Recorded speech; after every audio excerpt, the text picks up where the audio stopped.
गुड़गांव में खुले में नमाज को लेकर चल रहे तनाजे पर केरल के गवर्नर आरिफ मोहम्मद खान ने तबसरा करते हुए कहा है कि हरियाणा हुकूमत को इस मामले को सुलझाना चाहिए। आरिफ मोहम्मद खान ने कहा कि जिस जगह पर तनाजा हो उसे सुलझाया जाना चाहिए। उन्होंने कहा कि हुकूमत ने पहले ही कहा है कि वो इस मामले को हल कर लेगी। इसमें मेरे समझने की कोई ज़रूरत नहीं है। जिस चीज़ से तनाज़ा पैदा हो रहा हो उसको कोशिश करनी चाहिए कि वो तनाज़ा ना हो। मस्जिदों के लिए जगह मांगी जा रही है तो सरकार ने, मैं तो कल ही सुन रहा था कि उन्होंने कहा कि इसको मसले को हल करेंगे। तबलीगी जमात के सिलसिले में सऊदी अरब हुकूमत का फैसला गलत है। तबलीगी जमात एक पुरअमन जमात है जो बुनियादी इस्लाह का काम अंजाम देती है। बेंगलुरु में जमात इस्लामी हिंद के अमीर सैयद सादतुल्लाह हुसैनी ने यह बात कही। वाज़ेह है कि सऊदी अरब के वजीर बराए इस्लामी उमूर का सर्कुलर जारी हुआ है जिसमें कहा गया कि तबलीगी जमात और दावा ग्रुप पर सऊदी अरब में पाबंदी आयद है। सर्कुलर में कहा गया कि तबलीगी जमात और दावा ग्रुप से लोग किसी तरह का वास्ता न रखें चूंकि ये समाज के लिए खतरनाक है। मसाजिद से खुतबों में आवाम को खबरदार करने की हिदायत भी दी गई है। हम इसे गलत समझते हैं। हम समझते हैं कि तमाम दीनी तहरीकों को, जमातों को काम करने की आज़ादी, हक हासिल रहना चाहिए। तबलीगी जमात एक पुरअमन जमात है और वो बुनियादी इस्लाह का काम करते हैं, तो उनके कामों पर पाबंदी का कोई जवाज़ नहीं है। तो हम सऊदी हुकूमत के इस फैसले को नामुनासिब, गलत फैसला समझते हैं। इंतशार की कोई वजह नहीं है। हिंदुस्तान के मुसलमानों में तो कोई इस तरह की कैफियत नहीं है। यहाँ तो सब लोग मैं समझता हूँ कि सभी ने इसको नापसंद किया है। सभी ग्रोहों ने इस फैसले को नापसंद किया है, तो इससे इंतशार पैदा होने की कोई वजह नहीं है। अलबत्ता सऊदी हुकूमत का फैसला गलत है, उस फैसले की मुखालिफत होनी चाहिए। जाहिर है कि वो तो वजूहात तो एक तफसील तलब मौजू है। वहाँ इससे पहले भी मुख्तलिफ दीनी तहरीकों पर, लिटरेचर पर पाबंदियाँ आयद करने का मुसलसल सिलसिला जारी है। आलमी ताकतों के दबाव में वो काम कर रहे हैं। इस्लाम के उसूलों से भी मुसलसल इनहराफी शिकायतें हैं, उस पर भी लोगों के अंदर तशवीश पाई जाती है। तो उसी सिलसिले की यह फैसला भी कड़ी हो सकता है। महाराष्ट्र विकास अघाड़ी ने 2 साल का अरसा पूरा कर लिया है। कांग्रेस, एनसीपी और शिवसेना की मुश्तरका हुकूमत पर मुस्लिम मसाइल को नजरअंदाज करने का इल्जाम लगाया जा रहा है। महाराष्ट्र हुकूमत में काबीनी वजीर असलम शेख ने कहा कि महाविकास अघाड़ी की मुश्तरका सरकार शिवसेना के दबाव में नहीं है बल्कि आजादाना तौर पर काम कर रही है। उन्होंने कहा कि मुस्लिम मसाइल बशमूल मुस्लिम रिजर्वेशन पर भी फैसला लिया जाएगा। हमारे नुमाइंदे मोहिउद्दीन ने काबीनी दर्जे के वजीर असलम शेख से बात की। महाविकास आघाड़ी के ताल्लुक से ये कहा जाता है कि शिवसेना, एनसीपी, कांग्रेस की सरकार में जो है वो मुस्लिम पॉलिटिक्स को जो है वो दरकिनार किया गया है। शिवसेना के प्रेशर में ये काम किया गया है और सेकुलरिज्म के नाम पे जो मुस्लिम सियासत है उसको जो है वो कहीं ना कहीं सप्रेस करने की कोशिश की जा रही है। तो क्या वाकई इसमें ऐसा हो रहा है? क्योंकि आप काबीना में बैठे हुए हैं, आप बेहतर जानते हैं। देखिए, ऐसा है कि हम जितने मुसलमान नुमाइंदे इसमें हैं या महाविकास अघाड़ी में जितने मिनिस्टर्स हैं, इनको मुंह से कभी सुना कि हमें काम नहीं करने दिया जा रहा है या मुख्यमंत्री हमें कहीं अड़चन कर रहे हैं? ऐसा है कि इश्यूज़ पे चर्चा होती है, किस इश्यूज़ पे चर्चा होना चाहिए, ये डेमोक्रेसी है। जिस दिन से सरकार बनी उसी दिन से भारतीय जनता पार्टी इस तरीके की बातें करती है। कभी कहती है कि दलितों को न्याय नहीं मिल रहा है इस सरकार में, कभी कहती है मुसलमानों को न्याय नहीं मिल रहा है इस सरकार में, कभी कहते हैं कि मराठा आरक्षण में जो है ये सरकार सक्षम नहीं है। अगर ऐसा होता तो सरकार चलती क्यों? तो रोज कितनी तारीख पे तारीख दी है इन्होंने? जितनी तारीख दी इतनी तो मेरे ख्याल से कोई कोर्ट भी तारीख नहीं देती। सरकार गिराने के लिए छोटे नेता से लेकर बड़े नेताओं ने तारीख दी थी। सरकार अपनी जगह चल रही है और सारे लोग मिलकर काम कर रहे हैं, कोई किसी के काम में इंटरफेयर नहीं कर रहा। लेकिन 2 साल का वक्त हो गया महाविकास आघाड़ी को असलम भाई, लेकिन जो मुसलमानों की इशू है उस पर कोई फैसलाकुन बात नहीं हो पाई है। मुस्लिम रिजर्वेशन पर फैसलाकुन बात नहीं हो पाई है। मौलाना आज़ाद कमीशन, अकलेती कमीशन, उर्दू अकेडमी जो है वो मुलतवी पड़ी हुई है। अल्लाह अल्लाह करके जो है वो महाराष्ट्र वक्फ बोर्ड की आसामियाँ पूरी हुई है। तो क्या शिवसेना का प्रेशर है या हिंदुत्व का जो एजेंडा है शिवसेना का वो कहीं ना कहीं आपको जो है वो आड़े आ रहा है इसमें? इन पूरे 2 सालों में कौन से ऐसे काम लिए गए आप मुझे बताइए? जिस दिन से सरकार बनी उसके 2 महीने बाद तो कोरोना आ गया। सबसे ज़्यादा केसेस जो है मुंबई में रहे, उसके बाद में सबसे ज़्यादा केसेस जो है महाराष्ट्र में रहे। जद्दोजहद जो है लोगों की जान बचाने में लगी रही। इंफ्रास्ट्रक्चर सारा जो है खड़ा करने का काम ये महाराष्ट्र ने 1 नंबर पे किया। तो ऐसा कौन सा काम हो गया जो दूसरे कौम का होगा और हमारा नहीं हुआ? सारा इंफ्रास्ट्रक्चर इस देश का या इस राज्य का आपने देखा कि कोरोना से जूझ रहा है, और अभी एक एक करके जब कॉरपोरेशन का डिस्ट्रीब्यूशन होगा तो एक एक नुमाइंदे उसमें आएंगे और सारे लोग इकट्ठा करेंगे। इसमें मुझे नहीं लगता है कि पॉलिटिक्स ढूंढना चाहिए। जो काम नहीं हुआ, क्यों नहीं हुआ उस पर नहीं जाऊँगा, लेकिन काम कैसे होना चाहिए उस दिशा में जाएंगे। और इंशाल्लाह आने वाले साल भर के अंदर एक एक इशू जो लेके आपके सामने आप देखेंगे कि ये सरकार के अंदर बहुत सारे मुसलमानों के जो इशू है उसको एक एक करके मुस्लिम रिजर्वेशन पे कुछ फैसला हो पाएगा? क्योंकि आपकी जो पेशतर सरकार थी एनसीपी कांग्रेस की, उसने मुसलमानों को 5% रिजर्वेशन दिया था। नसीम खान उस वक्त अक़लियती उमूर के मिनिस्टर थे, आप जानते हैं पूरा मामला। तो क्या इतना ही कभी फैसला जो है वो आप दोबारा ले पाएंगे शिवसेना में रहते हुए? इस वक्त जो फैसला लिया गया था वो मराठा और मुसलमान दोनों को, मुसलमान में भी जो है वो जो ओबीसी जो बैकवर्ड कैटेगरी उनके लिए लिया गया था, खाली मुसलमानों के लिए नहीं लिया था। जो लोग इस बैकवर्ड है उनके लिए लिया गया था। आप देख सकते हैं कि ओबीसी का डिसीजन अभी महाराष्ट्र गवर्नमेंट ने लिया, उसको सुप्रीम कोर्ट ने नहीं माना। मराठा का जो आरक्षण का केस चल रहा है उसको कोर्ट नहीं मान रही है। तो ये सब मसले चल ही रहे हैं। जब थोड़ा सा सही आएगा माहौल तो आप देखिएगा कि मराठा और मुस्लिम दोनों को आरक्षण देने का काम ये सरकार करेगी। असलम शेख महाविकास अघाड़ी के जो है वो में वजीर है, काबिनेट दर्जे के वजीर हैं। इनका ये कहना है कि ये जो सरकार है ये 5 साल चलने वाली है और शिवसेना के प्रेशर में नहीं बल्कि अपनी ताकत की बुनियाद पर ये आगे बढ़ेगी। मोहिउद्दीन, न्यूज़ 18 मुंबई। मध्य प्रदेश के महकमे पुलिस के दस्तावेजात में इस्तेमाल होने वाले उर्दू जबान के अल्फाज को हटाकर उनकी जगह हिंदी जबान के इस्तेमाल करने की हुकूमत के इक़दाम के खिलाफ मध्य प्रदेश की उर्दू अंजुमनों ने मुखालफत शुरू कर दी है। भोपाल मुंशी हुसैन खान टेक्निकल इंस्टीट्यूट में उर्दू अंजुमनों के जिम्मेदारों की एक मीटिंग का इनेकाद किया गया। मीटिंग में उर्दू अंजुमनों के जिम्मेदारान ने हुकूमत के इक़दाम की न सिर्फ मुखालफत की बल्कि इसे मजहबी मुनाफरत पैदा करने वाला करार दिया। उर्दू अंजुमनों के जिम्मेदारान का कहना है कि हुकूमत अपने इक़दाम से यह साबित करना चाहती है कि उर्दू बैरून मुल्क की ज़बान है, जबकि उर्दू खालिस हिंदुस्तानी ज़बान है और इसके फ़रोग़ में सभी कौमों के लोगों का यकसा ताउन शामिल है। ये उर्दू के अल्फाज जो है, जबकि हिंदुस्तानी ज़बान है, हिंदुस्तान में पैदा हुई, हिंदुस्तान में पली बढ़ी और इसका तो पहला जो है वो हिंदवी कहलाती है। ये तो इस सूरत में जो है ये अल्फाज अलग कर देना कि अदालत से कि पेशी हटा दो तो हाजिर हटा दो तो और दूसरे अल्फाज हटा दो, तो ये तो एक खुला हुआ तासुब है और इस बात का इजहार है कि हिंदुस्तानी ज़बान नहीं समझी जाती। उर्दू को जो है एक बाहरी ज़बान तस्वुर किया जा रहा है कि शायद वो कहीं से दरामद बरामद की गई है, लेकिन ऐसा है नहीं। ये हिंदुस्तान में पैदा हुई है, हिंदुस्तान की है और मैं समझता हूँ कि इसकी जो लफ्ज़ियात है वो भी हिंदी से मुख्तस हैं, बहुत सारी लफ्ज़ियात और हमारे यहाँ इस्तेमाल होती हैं, उर्दू में इस्तेमाल होती हैं। तो क्यों ऐसा किया जा रहा है? मैं इस तासुब के ख़िलाफ़ आवाज़ बुलंद करता हूँ, एहतजाज करता हूँ कि हुकूमत इस क्या कहते हैं अपने सर्कुलर को वापस ले, इस कानून को वापस ले। दिल्ली में केरला के गवर्नर आरिफ मोहम्मद खान के हाथों आसिफ आज़मी की किताब जगदीश प्रकाश फ़िक्र-ओ-फ़न और जगदीश प्रकाश की किताब एक कदम और का इजरा अमल में आया। लाहौर में पैदा होने वाले जगदीश प्रकाश की उर्दू ज़बान में यह 7वीं किताब है। पाकिस्तान, उर्दू और भारत के बीच होती रही बहस एक मरतबा फिर उर्दू ज़बान और मुसलमानों के आसपास घूमती रही। स्कॉलर और गवर्नर आरिफ मोहम्मद खान ने जगदीश प्रकाश की शायरी को अपनी पैदाइशी जगह से दूरी के दर्द से भरपूर बताया, तो कई लोगों ने उर्दू को मुसलमानों की ज़बान बताने पर न सिर्फ तनकीद की बल्कि इस इल्ज़ाम को खारिज कर दिया।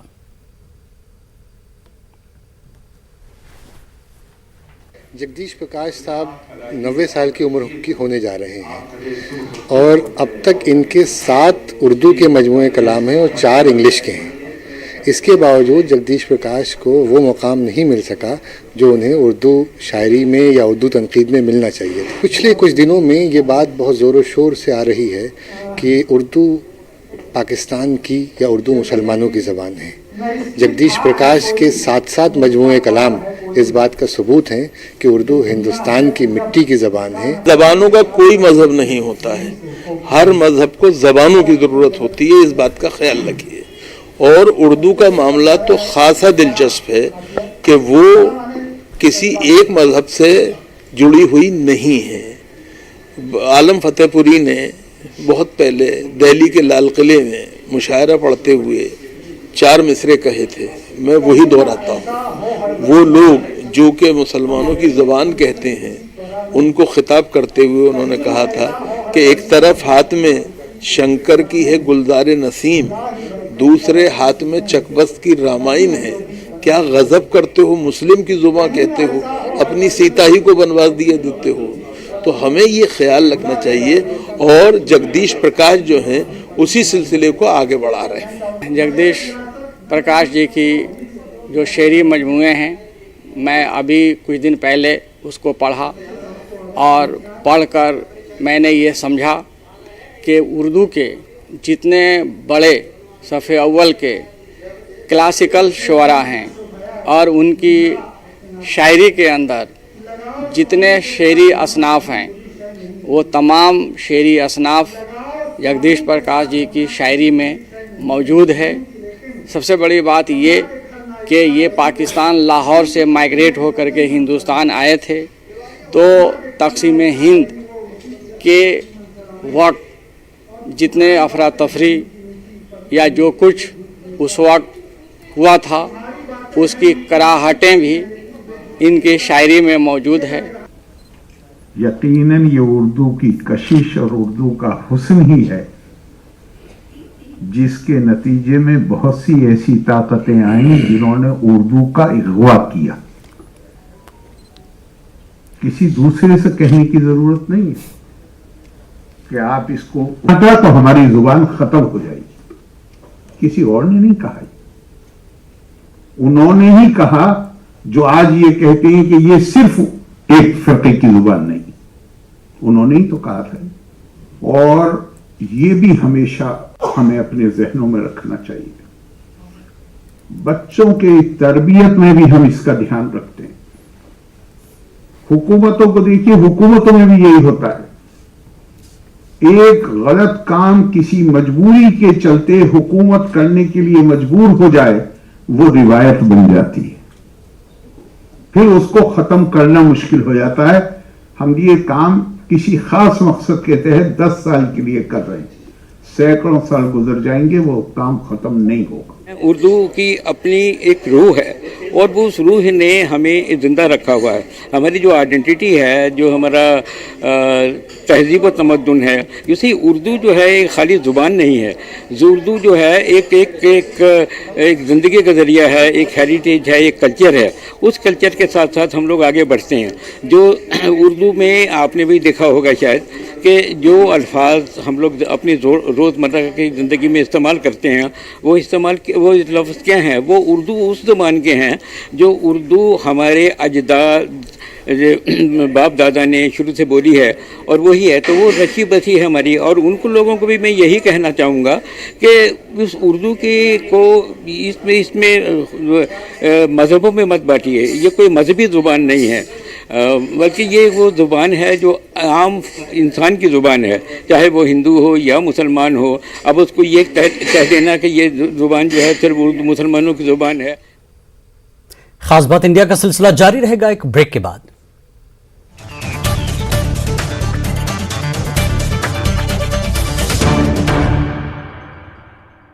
खोल के रखना आंखें, लेना ना एक भी झपकी। चिल्ड्रंस डे के मौके पर आ रही है थपकी। बचपन की यादें सितारों ने की ताजा, आइसक्रीम फ्लेवर गेस करने में बज गया उनका बाजा।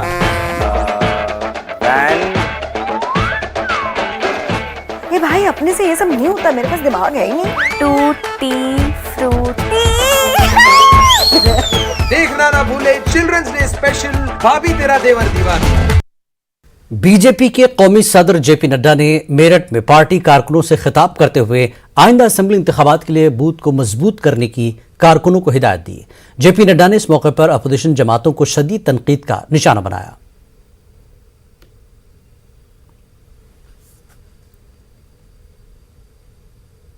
700 से ज्यादा दंगे हुए 5 साल में, 112 लोग मारे गए। ये भी हम लोग को ध्यान देना, 112 लोग राइट में मारे गए। उसी तरीके से 27 अगस्त 2013 अभी भी भूला नहीं जाता। और सचिन और गौरव दो भाई। समाजवादी पार्टी के सीनियर लीडर व साबिक मरकजी वजीर सलीम इकबाल शेरवानी ने कहा कि समाजवादी पार्टी की पहली तरजीह इस हदफ को पूरा करना है कि जिसके सहारे हम उत्तर प्रदेश में हुकूमत बना सकें। उन्होंने अलीगढ़ में मीडिया से बात करते हुए कहा कि हमारी कोशिश है कि हम हर असेंबली हल्के पर अच्छे उम्मीदवार को उतारें जिसकी अपनी इलाके में कोई शनाख्त हो। समाजवादी पार्टी का लक्ष्य है कि इस दफ़ा उत्तर प्रदेश में हमारी सरकार बने और सरकार बनने के लिए हमें 200 का आंकड़ा पार करना है क्योंकि 403 सीटें हैं। अगर हम 200-250 सीटों पे पहुंचेंगे तभी हमारी सरकार। वज़ीर आला योगी आदित्यनाथ इज्तिमाई शादी प्रोग्राम के तहत आज अलीगढ़ में एक बड़ी तकरीब का इनेकाद किया गया, जहां बिला तफरीक मजहब व मिल्लत सभी मज़ाहिब से ताल्लुक़ रखने वाले ज़रूरतमंद जोड़ों की शादी कराई गई। तकरीबन 300 शादियां हुई। इस तकरीब में 40 से ज़्यादा निकाह पढ़ाए गए। गौरतलब है कि रियासती हुकूमत की जानिब से ज़रूरतमंद बेटियों की शादी के लिए 51,000 रुपए की स्कीम चलाई जा रही है।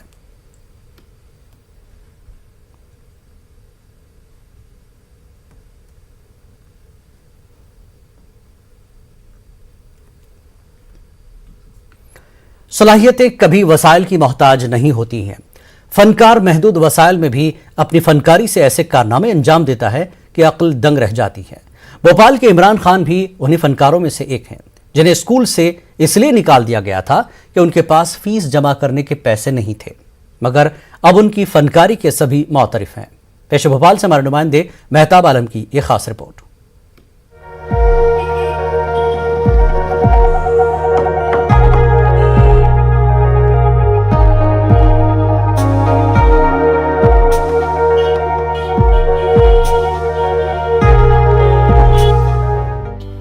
यह है भोपाल के इमरान खान।